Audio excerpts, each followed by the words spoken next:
Hi everyone, मैं प्रिया और अपने चैनल पर आप सभी का स्वागत करती हूँ। चलिए, तो आज जो हमारी वीडियो है दोस्तों, वो भी महाभारत की हो। तो जय श्री कृष्ण दोस्तों। देखिए दोस्तों, आज हम इस वीडियो में बताएंगे कि दुर्योधन को ऐसे कौन से भयंकर श्राप मिले थे जिसके मतलब वजह से वह मारा गया। तो देखिए, आपको जो वीडियो है वो पूरा देखना है, बिल्कुल भी स्किप नहीं करना है, नहीं तो ये आप रहस्य नहीं पता चल पाएगा। चलिए, तो सबसे पहली बात तो ये कि दुर्योधन को तो आपने जानते ही होंगे, आपने अगर महाभारत देखी है। देखिए, दुर्योधन की जिद, अहंकार और लालच ने लोगों की युद्ध की आग में झोंक दिया था। इसलिए दुर्योधन को महाभारत का खलनायक कहा जाता है। देखिए, महाभारत की कथा में ऐसा भी प्रसंग आया है कि दुर्योधन ने काम पीड़ित होकर कुंवारी कन्याओं का अपहरण किया था। और कहते हैं कि ध्रुव कीड़ा में पांडवों के हार जाने पर जब दुर्योधन भरी सभा में द्रौपदी का अपमान कर रहा था, तब गांधारी ने भी इसका विरोध किया था, लेकिन फिर भी दुर्योधन नहीं माना था। यह आचरण धर्म विरुद्ध ही तो था। जब दुर्योधन की लगा कि अब युद्ध होने ही वाला है, तो वह महाभारत युद्ध के अंतिम समय में अपनी माता के समक्ष नग्न खड़ा होने के लिए भी तैयार हो गया। महाभारत में दुर्योधन के अनाचार और अत्याचार के किस्से भरे पड़े हैं। पांडवों को बिना किसी अपराध के उसने ही तो जलाकर मारने की योजना की मंजूरी दी थी। ऐसा ही एक किस्सा है मतलब दुर्योधन के अहंकार का।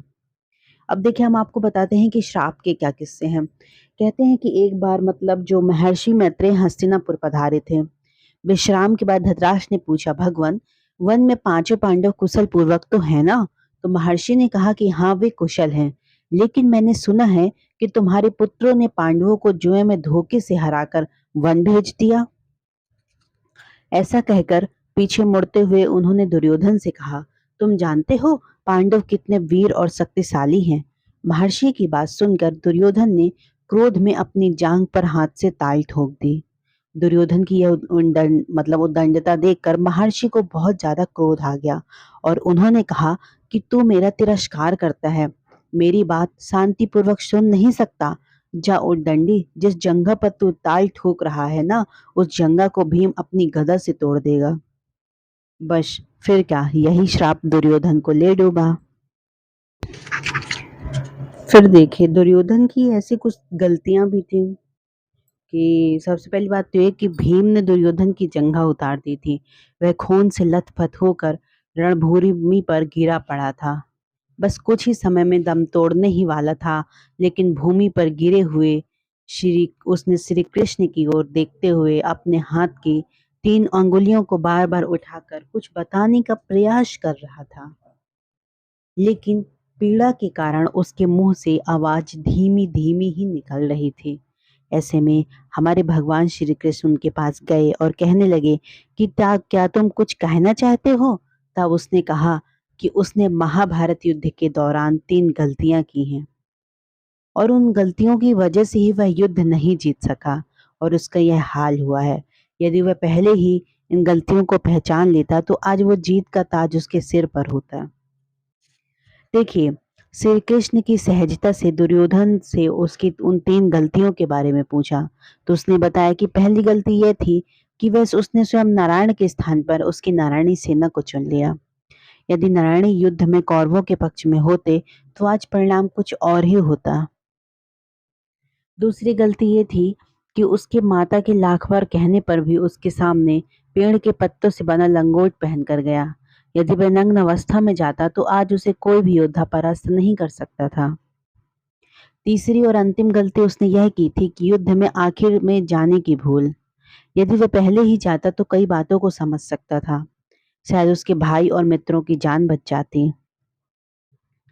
फिर हमारे भगवान श्री कृष्ण विनम्रता से दुर्योधन की यह बात सुनी और फिर उन्होंने उससे कहा कि तुम्हारी हार का मुख्य कारण तुम्हारा अधर्मी व्यवहार और अपनी ही कुलवधु का वस्त्र हरण करवाना था। तुमने स्वयं अपने कर्मों से अपना भाग्य लिखा। श्री कृष्ण के कहने का तात्पर्य यह है कि तुम अपनी इन 3 गलतियों के कारण नहीं हारे, बल्कि तुम अधर्मी हो इसलिए हारे। यह सुनकर दुर्योधन को अपनी असली गलती का एहसास हो गया था। देखिए, सबसे पहली बात ये कि सबसे पहले द्रौपदी के चीरहरण के वक्त दुर्योधन ने द्रौपदी को अपनी जांग पर बैठाने का इशारा किया था, जिसके कारण भीम ने यह प्रतिज्ञा ली थी कि वह दुर्योधन की जांग को तोड़ देगा। महाभारत युद्ध के समय दुर्योधन अपनी माता गांधारी के पास जाते हैं और गांधारी ने पुत्र प्रेम में उन्हें कहती हैं कि वे स्नान करके उनके पास वापस आएं। जिस अवस्था में वे जन्मा था, अर्थात नग्न अवस्था में, उसके सामने खड़े हो जाएं। गांधारी शिव भक्त थी तथा आंखों पर पट्टी बांधने से उसका जितना सारा तेज था उसकी आंखों में इकट्ठा हो गया था और उसके देखने से दुर्योधन का जो शरीर था वो वज्र का हो जाता। इसलिए माता गांधारी ने उनको नग्न अवस्था में बुलवाया था। फिर दूसरी बात ये कि मतलब ये सब हार की वजह है। दूसरी बात ये कि दुर्योधन जब नहा के गांधारी के पास जाने लगते हैं तो बीच रास्ते में श्री कृष्ण उनको देख लेते हैं और कहते हैं कि वो अब बालक नहीं हैं, उन्हें ऐसी अवस्था में माता के सामने नहीं जाना चाहिए। दुर्योधन ने एक लंगोट पहनकर अपनी जंघा को ढककर गांधारी के पास जाने का निर्णय लिया, लेकिन जब गांधारी ने पट्टी उतारी तो जांघों को छोड़कर दुर्योधन का पूरा शरीर वज्र का हो गया।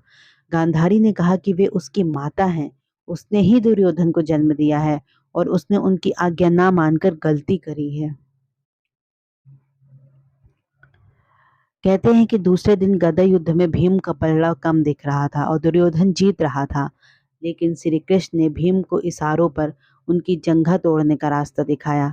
चूंकि वो हिस्सा कमजोर था, इसलिए दुर्योधन को वहां चोट लगी और युद्ध में वो मरणासन स्थिति में पहुंच गया। देखिए, आपको भी पता है कि अगर दुर्योधन माँ गांधारी के सामने नग्न अवस्था में आ जाते, तो आपके क्या वास्तव में दुर्योधन का वध कोई कर सकता था? देखिए, नहीं। सबसे पहली बात ये कि दुर्योधन को बिगाड़ने में गांधारी का उतना ही योगदान था जितना अंधे धृतराष्ट्र का। दुर्योधन को बचपन से ही विटामिन मतलब एक की कुछ की कमी रही, लेकिन माता-पिता दोनों में से किसी एक का भय बच्चों को होना ज़रूरी भी था। ये गांधारी की मूर्खता थी कि पति अंधा है और खुद भी पट्टी बांध ली। राज परिवार से थे और दास-दासियों की सहायता से जीवन चल गया। आम लोग होते तो दोनों घर में बैठे रहते, आजीविका कैसे कमाते? ये कहीं से कहीं प्रतिव्रत धर्म का उदाहरण नहीं था। पति-पत्नी साथ चलकर संघर्ष करते अच्छे लगते हैं, ना कि एक दूसरे की कमजोरियों को अपनाकर। मतलब कोई लड़की पति से लंबी हो तो क्या अपनी टांग कटवाकर छोटी हो जाए? देखिए, ये एक हास्यपूर्ण मतलब सेंटेंस था। बट देखिए, अगर गांधारी अपने आंखों पर पट्टी नहीं बांधती और वे अपने बच्चों को देख-रेख करती तो शायद महाभारत का युद्ध नहीं होता। देखिए, वैसे कोई 24 घंटे पट्टी बांधकर नहीं रह सकता। स्नान करते समय, सोते समय माँ गांधारी तो निकालती रही होंगी और पट्टियाँ अवश्य बदलती रही होंगी। और कहते हैं कि अगर गांधारी के पास कोई ऐसी शक्ति होती तो युद्ध के पहले ही दिन दुर्योधन को वज्र शरीर बना देती, बट उन्होंने 16 दिन के बाद की प्रतीक्षा क्यों की? देखिए, भीम ने दुर्योधन की जंघा तोड़ने की प्रतिज्ञा ली थी, क्योंकि उसने मतलब धूत क्रीड़ा के समय द्रौपदी को जंघा पर बैठाने का मंत्र दिया था। रही नियमों की बात, तो 18 दिनों के युद्ध में शायद ही कोई नियम था जो ना टूटा हो। गदा में कमर के नीचे ना मारने का नियम भी कौन सी पत्थर की लकीर का था। देखिए, युद्ध में जो एक ही नियम होता, विजय नियम, कोई मायने नहीं रखता। तो देखिए, मतलब मेरे कहने का मतलब ये था कि गांधारी का मतलब उनको आँखों में पट्टी नहीं बाँधनी थी और उनके मतलब बच्चों का रहन-पालन-पोषण करना था। और चलिए, तो आई होप आपको वीडियो पसंद आया होगा। दोस्तों देखिए, हमने इसमें आपको बताया कि दुर्योधन जो थे, उनमें कौन-सी मतलब ऐसे कौन से भयंकर श्राप मिल गए थे, जिसकी वजह से उन्हें मृत्यु का घाट उतारा गया। और उन्होंने एक मतलब ऋषि से भी श्राप मिला था जो कि महर्षि मैत्रेय थे। और दूसरी बात, भीम ने भी उनको चुनौती दे दी थी। चलिए, आई होप आपको वीडियो बहुत पसंद आया होगा। दोस्तों ज़्यादा से ज़्यादा हमारे वीडियो को शेयर करें और हमारे चैनल को सब्सक्राइब भी करें। दोस्तों थैंक यू सो मच। जय श्री कृष्ण।